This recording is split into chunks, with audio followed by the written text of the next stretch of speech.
ចាប់ផ្ដើមនៅពេលនេះមកប្រជាទាំងអស់គ្នាចាប់ផ្ដើមល្អហើយអ្នកទាំងពីរនេះប្រយុទ្ធគ្នាតាំងពីលើឆាករហូតដល់លើមេឃនេះគឺផ្ទុយនឹងច្បាប់នៅលើសង្វៀននៃការប្រកួតដៃលូយ៉ាងនេះហើយតែអ្នកទាំងពីរមិនខ្វល់នៅឡើយក៏នៅតែបន្តធ្វើការប្រយុទ្ធពេលនេះតុងទីនក៏បានចាប់អារម្មណ៍បច្ចេកទេសដៃរបស់គេគឺដូចគ្នានឹងបច្ចេកទេសរបស់សុងស៊ីលេនដែលបានប្រើពេលនេះក៏ដឹងហើយនិយាយទៅកាន់ស្ដេចសមរឋានសូអញប្រើបច្ចេកទេសរបស់ពពុះបិសាចតែគេក៏បានតបមកវិញចុះបើឯងដឹងតែវាយ៉ាងម៉េចនិយាយរួចក៏បានបញ្ចេញនូវបច្ចេកទេសដ៏ខ្លាំងក្លារបស់គេវាយទៅកាន់តុងទីនមិនដែលគាត់ស្រីដូចក្តីឈឺចាប់ប្រជានៅខាងលើក៏ចាប់អារម្មណ៍ដឹងហើយថានេះគឺជាបច្ចេកទេសនៃកាយបិសាចស្រីទៅកាន់ប្រតិយមួយរងអភិញ្ញនៅរឿងនេះឲ្យបានច្បាស់មកតែប្រតិយមួយរងគាត់មិនបានតបស្មីតែមួយម៉ាត់ដែលឡៃតុងទីនក៏និយាយទៅកាន់ស្ដេចសមរឋានសូដើម្បីខ្លាចទៅជាអ្នកខ្លាំងឯងសុកចិត្តក្បត់នៅសំណាក់ធានសានដើម្បីចូលរួមជាមួយនឹងវិមានដាវយឺនូថែមទាំងឥឡូវនេះបានក្បត់នៅទឹកដីភូមិភាគកណ្ដាលនេះចូលរួមជាមួយនឹងនិកាយបិសាចទៀតតែទាំងអស់នេះឯងគិតថាឯងអាចខ្លាចទៅជាអ្នកខ្លាំងហើយមែនទេទោះមានមនុស្ស 10000 នាក់ក៏សរសើរឯងក៏មានមនុស្ស 10000 នាក់ទៀតដាក់បណ្ដាសាឯងដូចគ្នាទីនយេងក៏ស្ទុំមកវិផាតុងទីនតបទៅកាន់គាត់វិញមនុស្សសោដូចជាឯងគ្មានសិទ្ធិនិយាយនោះទេកម្លាំងដ៏ខ្លាំងរបស់គេបន្តវិផាទៅកាន់តុងទីនគាត់ក៏បានតទៅកាន់គេវិញមនុស្សដែលត្រឹមត្រូវគឺតែមានឱកាសទីនយេងក៏នៅតែបន្តឌឺដងក្នុងរយៈពេល10ឆ្នាំនេះដែលមិនប្រាក់បាច់គុណនៅក្នុងនិកាយណាមួយតែមានមនុស្សដែលក៏សរសើរឯងទេឥឡូវនេះខ្ញុំនឹងធ្វើឲ្យឯងខ្លាចទៅជាមនុស្សដែលគួរភ័យខ្លាចបំផុតទី2នៅក្នុងភូមិភាគកណ្ដាលនេះទោះ10ឆ្នាំទៅ20ឆ្នាំទៀតគ្មាននរណាស្នើដើម្បីរបស់ខ្ញុំក៏ខ្ញុំមិនក្បត់ខ្លួនឯងនៅឡើយក្រោយមកក៏ឡើងទៅខាងលើប្រើប្រាស់ទំនងទី8នៃសិទ្ធិដើរទៅលេបផ្កាយដែលនៅគឺជាពូបំបីផ្កាយឋានសួគ៌ខាងជើងគណៈពេលនេះយើងក៏បានឃើញផងដែរថាចំហាយដើរជាច្រើនក៏បានវិផាទៅកាន់ធានយីងចំហាយធម្មពលយ៉ាងខ្លាំងក្លាក៏បានផ្ទុះសាយភេពេញអាកាសប្រជាហូចនៅខាងក្រៅម្នេះវិញក៏ភ្ញាក់ផ្អើលជាមួយនឹងបច្ចេកទេសដែលតុងទីនបានប្រើដែរដល់ឡៃតុងទីននេះវិញក៏នៅតែបន្តទប់ទល់អំពីរបាំងដើររបស់ធានយីងតែវាក៏សត្វទៅបានខ្ទាតទៅចំជើងនេះក្រីកនៅខាងក្នុងនេះយើងក៏សត្វទៅបានឃើញនៅអង្កាំពណ៌ខ្មៅជាច្រើនតុងទីនវិញក៏ចាប់អារម្មណ៍ថានេះគឺជារំសេវឬក៏សើប្រាប់សិស្សប្អូនថារំសេវជាច្រើនត្រូវបានលាក់ទុកនៅក្នុងចង្កៀងនេះតែភ្លាមធានយីងក៏បានសម្រុកចូលដឹងពេលនេះក៏យឺតពេកហើយគណៈពេលនេះគេក៏បានបញ្ជានៅកូនពូឲ្យវិផាតុងទីនក៏ដឹងហើយថាមនុស្សដែលបានវិផាគាត់នោះគឺជាគេចាប់នៅកូនពូរបស់គេជាប់រួចក៏បានបោះទៅខាងក្រោមធានយីងគេក៏បានរំហាត់ទៅកាន់កូនពូរបស់គេថាជាស្រមោលខ្មៅតែមិនអាចចាប់តនទេកូនពូក៏បានធ្លាក់ចូលទៅក្នុងស្រះទឹកធានយីងក៏មកនិយាយទៅកាន់តុងទីនឯងហ៊ានធ្វើបាបស្រមោលខ្មៅរបស់ខ្ញុំថ្ងៃនេះខ្ញុំនឹងហែកឯងជារាប់ពាន់បំណែកនិយាយរួចក៏បានស្រែកយ៉ាងខ្លាំងមកបរាក៏បានក៏មកហើយមនុស្សអត់ប្រយោជន៍ម្នាក់នេះបញ្ចេញក្បាច់គុណវិសាធ្វើឲ្យគេដឹងហើយនឹងធ្វើរំសេវលេត្រដាងទៀតមើលទៅការយកចិត្តចំណេះគ្មានប្រយោជន៍ទៀតទេរួចក៏បានឲ្យកូនចៅបន្តនៅផែនការកូនចៅរបស់គេក៏បានបង្ហាញខ្លួនមកជាច្រើនសួរទៅកាន់លោកម្ចាស់ចុះស្ដេចសមរឋានសួរវិញគេក៏និយាយផងដែរថាពីដំបូងចង់ឲ្យធានយីងយកឈ្នះនៅការប្រកួតមួយនេះដើម្បីឲ្យគេកោះហើយនៅបុព្វបុរសទាំងអស់ដើម្បីមកប្រជុំគ្នានៅច្រកទ្វារអន្តរជាតិប៉ុន្តែឥឡូវគេបានបង្ហាញនៅបច្ចេកទេសវិស័យក្នុងនិកាយរបស់យើងហើយដូច្នេះគេមិនអាចខ្លាចជាជើងឯកបានទេឬក៏បានបញ្ជាកូនចៅឲ្យធ្វើតាមផែនការដែលបានត្រៀមទុកសមាជិកនិកាយវិស័យទាំងអស់ក៏បានផ្លាស់ទីឡើងទៅលើដំបូលរួចក៏បានយកព្រួយម្នាក់មួយដុតនៅភ្លើងត្រៀមបាញ់ឡើងទៅខាងលើមិនទុកយូរក៏បានបាញ់ទៅកាន់នេះក្រីកមួយដែលអ្នកទាំងពីរកំពុងតែស្តាន់នៅពីលើជាជាអ្នកនេះវិញក៏ចាប់អារម្មណ៍ឃើញថាមិនល្អទេរួចនាងក៏ចោទដែរដែលតុងទីបានធ្វើនោះទាត់មួយជើងសម្ដៅទៅកាន់ក្របព្រួយទាំងអស់នោះយើងក៏បានឃើញផងដែរថាដាវនេះក៏បានកាត់ផ្ដាច់នៃក្របព្រួយអស់3តែចង្រៃឯក៏មានមនុស្សគុំនៅក្បឿងនេះចំដាវនេះទៀតចេញបាត់ក្របព្រួយក៏បានបាញ់ទៅចំនេះក្រីកបានសម្រាប់វាក៏ចាប់ផ្ដើមឆេះរាដាពេញនឹងប្រសងធានឡងសម្លឹងមើលក៏ឃើញមនុស្សមួយក្រុមស្រែកហើយថាជានរណារីឯឈិនយៀនវិញក៏បានស្រែកទៅកាន់តុងទីឲ្យគាត់ប្រយ័ត្នផងក៏เลยមកកាន់អ្នកទៅពេលនេះវិញគណៈពេលតែកំពុងប្រយុទ្ធគ្នានោះក៏ចាប់អារម្មណ៍ថានេះគ្រានេះកំពុងតែឆាបឆេះធ្លាក់ចុះទៅខាងក្រោមបើទោះបីជាអញ្ចឹងពួកគេមិនបានប្រឈមនឹងការប្រយុទ្ធទេបែរជានាំគ្នាប្រយុទ្ធបន្តគ្រានេះយើងក៏បានឃើញផងដែរថានេះគ្រានេះក៏បានធ្លាក់ចុះខាងក្រោមយ៉ាងលឿនបៃឈូក៏បញ្ញាប់ផ្សាយប្រាប់អ្នកគ្រប់គ្នារត់គេចនៅក្នុងនេះគ្រានេះក៏មាននៅគ្រឿងផ្ទុះដែលឡៃប្រជាទាំងអស់គ្នាវិញក៏បញ្ញាប់ផ្លាស់ទីឡើងទៅលើដំបូលដើម្បីស្វែងរកកន្លែងសុវត្ថិភាពដែរគណៈពេលនេះគ្រាក៏បានធ្លាក់ចុះមកបុកទៅកាន់សំណាក់មួយពេញទំហឹងផ្ទុះឡើងយ៉ាងខ្លាំងក្លាបណ្ដាឲ្យមនុស្សច្រើនក៏មានការផាត់ភ័យបញ្ញាប់នាំគ្នារត់គេចភ្លើងក៏បានឆាប់ឆេះឡើងសំណាក់មួយនេះក៏ត្រូវបានបាក់ខ្ទេចតែម្ដងតែនៅទៅពេលនេះវិញក៏នៅតែបន្តប្រយុទ្ធគ្រានេះក៏បានវាយគ្នាគ្នាចូលទៅក្នុងសង្វៀននៃការប្រកួតហើយពេលនេះពួកគេក៏សិតសឹងតែរងរបួសជើងធ្ងន់ដូចគ្នាបើទោះបីជាអញ្ចឹងធានយីងគេក៏នៅតែញញឹមទៅភាពជឿជាក់បន្ទាប់មកក៏បានដូចយ៉ាងថាដែលប្រតិយមួយរងបានបកគលមកឲ្យគេក៏បានប្រាប់ផងដែរថាឋានៈមួយនេះមិនស័ក្តិសមឲ្យមនុស្សប្រុសលេបនោះទេបើគេនៅតែបន្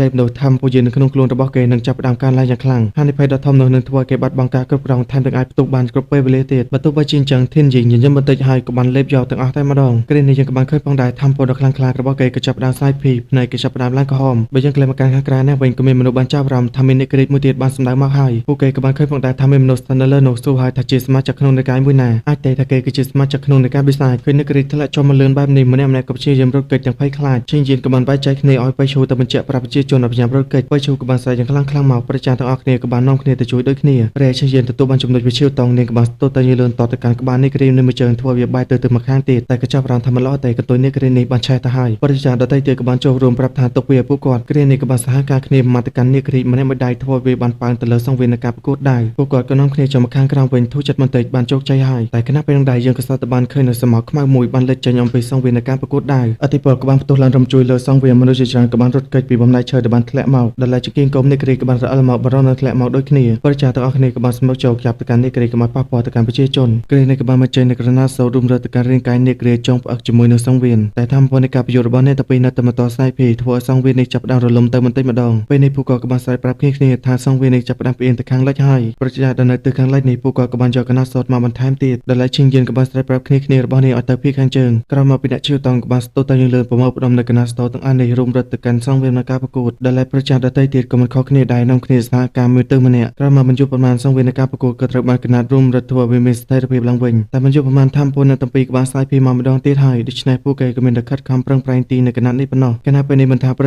ជាឬក៏កូនសិស្សទេសតែនាំគ្នាខិតខំប្រឹងប្រែងជួយទាំងអស់ហើយពិតជាដោយការរំពឹងទុករបស់ប្រជាហួចចៅពិតមែនកណាត់សូត្រនេះក៏ពិតជារឹងមាំហើយពីនេះសង្វៀននៃការប្រកួតដូចជាមិនមានបញ្ហាអ្វីទៀតទេឈិងយាននឹងក៏បានបារម្ភទៅកាន់តងទីងមិនទាន់បានទៅជួយផងសម្លេងផ្ទុះយ៉ាងខ្លាំងក៏បានលើឡើងតងទីងក៏ត្រូវបានខ្ទានមកខាងក្រៅពេលនេះក៏រងរបួសយ៉ាងធ្ងន់សូម្បីតែក្រៅនៅក៏ក្រំចង់រួចដែរដែលឡៃធានជីងវិញគណៈតែបន្តដើរចូលមកបន្តិចម្ដងវាយសមបន្តិចរំលេចនៅកែបភ្នែកដ៏ក្រោមចិនឆ្អៅរួចគេក៏បានគុំទៅដែរនេះទៅកាន់តងទីងតែម្ដងតែក៏អាចគេចផុតបានមួយរំពេចក៏បានមកដល់ចំពោះមុខតងទីងនិយាយថានៅលើសង្វៀននៃការប្រកួតនេះគេអាចយកឈ្នះមនុស្សគ្រប់គ្នាដូច្នេះហើយជើងឯកលេខ1នៅក្នុងការប្រកួតដែរនេះគឺជាខ្ញុំតែភ្លាមគ្រប់រួនជាច្រើនក៏បានបាញ់ទៅលើអាកាសទោះបីតែធានជីងនៅក៏មានការផ្សាប់អើឈឺតង់ក៏ងើយឆ្ងល់តែគ្រប់រួនទាំងអស់នេះមកពីណាទៅឈិងយាននេះក៏ដឹងដែរថានេះគឺជាស្នាដៃរបស់ពពុះបិសាចបើឈូក៏បារម្ភបាចង្គៀងកងទាំងអស់នេះធ្លាក់ចុះមកខាងក្រោមនៅអ្វីៗនឹងចាប់ជាមិនខានគ្រានេះយើងក៏បានឃើញផងដែរថាសមាជិកនៅក្នុងនៃការបិសាចទាំងអស់ក៏បានផ្លាស់ទីចាចេញរាជង្គៀងកងដែលត្រូវគ្រប់រួននេះបានចំក៏ចាប់ផ្ដើមធ្លាក់ចុះតែម្ដងបន្តិចឈិងយានវិញក៏អត់ឈឺតង់ទៅតាមនាងក៏មានវិធីក្រោយមកក៏ចូលនៅគល់ឈើមួយតទៅកាន់ចង្គៀងកងមកផ្ទុះវានៅលើអាកាសតែម្ដងបើឈូក៏យកពីសកម្មភាពដែលនាងបានធ្វើរួចក៏សហការគប់បំផ្លាញនៅចង្គៀងកងអស់ជាច្រើន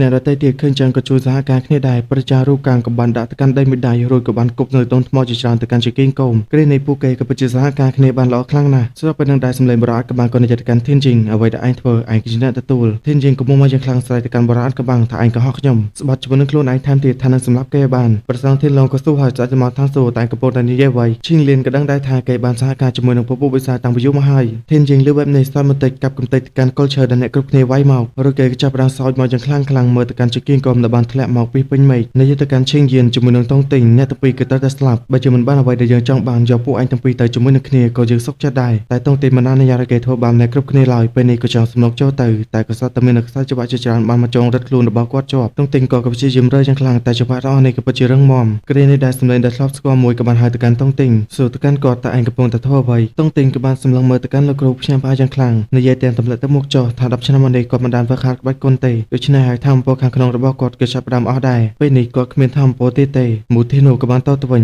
អូអញ្ចឹងផងដាក់ទៅកាន់កូនសិស្សមួយដៃឯងជាប់ដៃជាប់ជើងអញ្ចឹងហើយទៅយើងស្រួលវាយតងទីងកំពុងមកប្រើកម្លាំងបន្តិចទៅកាន់ច្បាប់ទាំងអស់នេះលោកគ្រូធានហួរក៏បានប្រាប់ថាស្នេហ៍ដល់តលេបកាយមិនមែនពឹងផ្អែកទៅលើធម្មពលនោះទេនៅលេខគុណដៅគឺត្រូវតែប្រើប្រាស់បេះដូងដើម្បីយល់អំពីចេតនាដៅចេតនានៃស្នេហ៍ដល់តលេបកាយគឺមិនស្ថិតនៅលើទម្រង់របស់វាទេប៉ុន្តែវាស្ថិតនៅលើផ្កាយដែលនៅលើមេឃរាប់មិនអស់ទាំងអស់នោះវាប្រៀបដូចជាពន្លឺនៃអ្វីៗទាំងអស់អញ្ចឹងគ្រានេះយើងបានឃើញផងដែរថាធម្មពលជាច្រើនក៏បានប្រមូលផ្ដុំទៅលើដៃរបស់តងទីងក៏និយាយទៅកាន់គេឯងចង់មកឈប់ខ្ញុំមែនទេធានជីងមិនទុកយកក៏បានសម្លុកចូលវិបហាតែម្ដងអ្នកទាំងពីរក៏បានប៉ះទង្គិចគ្នាសាជាថ្មីល្បឿនយឺនលឿនក៏បន្តកាប់ដោយមិនប្រណីលើកនេះតងទីងបន្ទូបីជាបាក់ដាវក៏នៅតែអាចទប់ទល់បានស្មារតីជាមួយនឹងគេអ្នកទាំងពីរក៏បានខ្ទាតទៅខាងក្រោយរៀងខ្លួនធានជីងក៏បានបញ្ចេញនៅរបាំងដាវរបស់គេជាច្រើនវាយផាទៅកាន់តងទីងលើកនេះក៏បានផ្លាស់ប្ដូរទម្រង់ថែមទៀតតែតងទីងក៏នៅតែមិនខ្លាចបាត់ភ្នែកបន្តិចនិយាយថាអ្នកដែលបានប្រើប្រាស់គុណដាវគឺមិនស្ថិតនៅលើរូបរាងរបស់វាទេកន្លែងដែលបេះដូងនាំទៅធម្មពលដាវនឹងចាប់ផ្ដើមហូរគ្មានទីបញ្ចប់គ្រានេះយើងក៏បានឃើញផងដែរថាធម្មពលដាវរបស់តងទីងបានប្រមូលផ្ដុំយ៉ាងច្រើនគាត់ក៏នៅតែបន្តនឹកទៅដល់ការបង្រៀនរបស់លោកគ្រូពេលនេះក៏បានមើលទៅកាន់ចង្គៀងកងប្រងទៅមើលទៅកាន់ធានជីង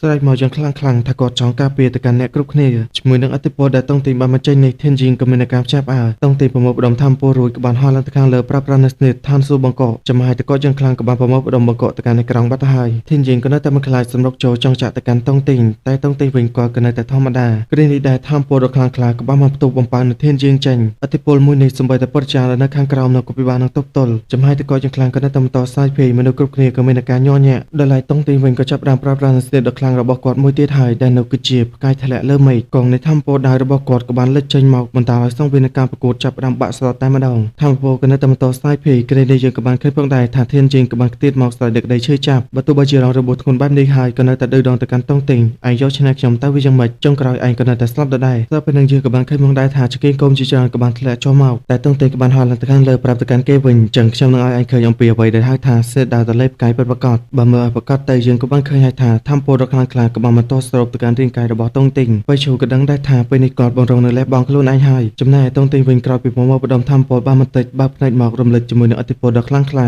ាបន្តមកចំហាយនៃធម្មពលដែររបស់គាត់ក៏ចាប់ផ្ដើមគូចយកនៅចង្គៀងកុំទាំងអស់នេះតែម្ដងតងទីងក៏នៅតែបញ្ចេញនៅធម្មពលមកបន្ថែមទៀតប្រាប់ប្រាណស្នេហ៍មេឃនឹងផ្កាយប្រែពណ៌គ្រានេះយើងក៏បានឃើញផងដែរថាចង្គៀងកុំ ដែលដូចជាខ្យល់គួយនោះក៏បានសម្រុកមកកាន់ធានយីក៏មានការផ្ញើផ្អើលបញ្ញាបញ្ចេញនៅរបាំងដែររបស់គេដើម្បីមកទប់ទល់តែកម្លាំងរបស់វាមិនធម្មតាធ្វើឲ្យគេគូឈាមតុងទីងវិញក៏បន្តបញ្ចេញស្នៀតដោយពណ៌ខៀវបោះស្មាតផ្ទៃមេឃខណៈពេលនេះជាងគៀងកុំជាច្រើនក៏នៅតែបន្តសម្រុកទៅកាន់ធានយី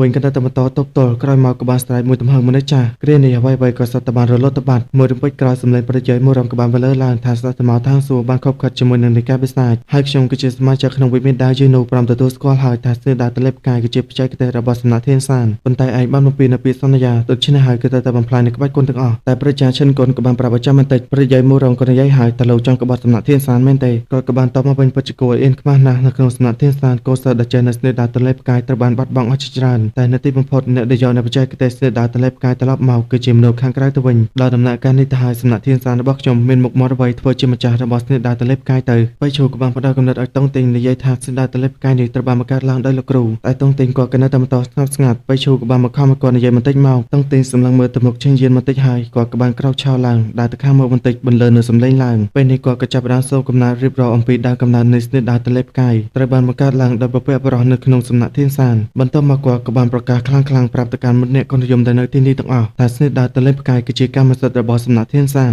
ប្រជាជនខុនលឺបែបនេះគាត់ក៏បានគោរពទៅកាន់ភាពក្លាហានរបស់គេដែលហ៊ានទទួលស្គាល់នឹងការពិតអ្នកកូននិយមនៅទីនេះជាច្រើនក៏មិនខកគ្នាដែរក៏នាំគ្នាធ្វើការគោរពទៅកាន់តុងទីង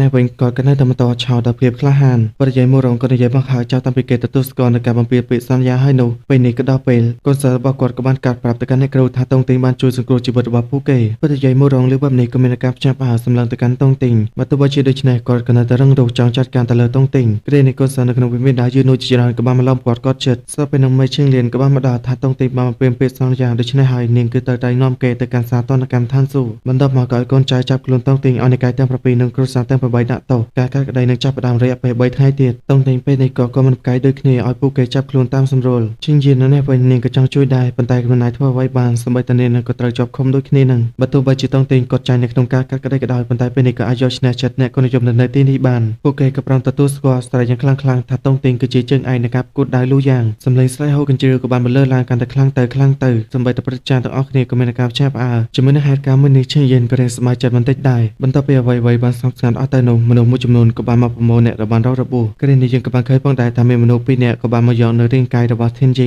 តែភ្លាមក៏មានមនុស្សវិភាធ្វើឲ្យពួកគេបានស្លាប់ទៅបាត់សមាជិកនៅក្នុងនៃការវិស័យម្នាក់ក៏បានបង្ហាញខ្លួនមកសួរទៅកាន់ធានយីតែឯគេគ្រប់គ្រាន់ហើយទៅនៅតែយើងមិនទាន់ដឹងថាស្ទើរមិនទាន់នឹងខ្លាចទៅជាបែបណាទេផងនោះពេលនេះក៏បានបន្តទីបញ្ចប់អញ្ចឹងមកពេញចិត្តនៅវីដេអូនេះកុំភ្លេចជួយ like subscribe ណែមួយផងវីដេអូនេះក៏មានប៉ុណ្្នឹងតែយើងចាំជួបគ្នានៅវីដេអូក្រោយបាយ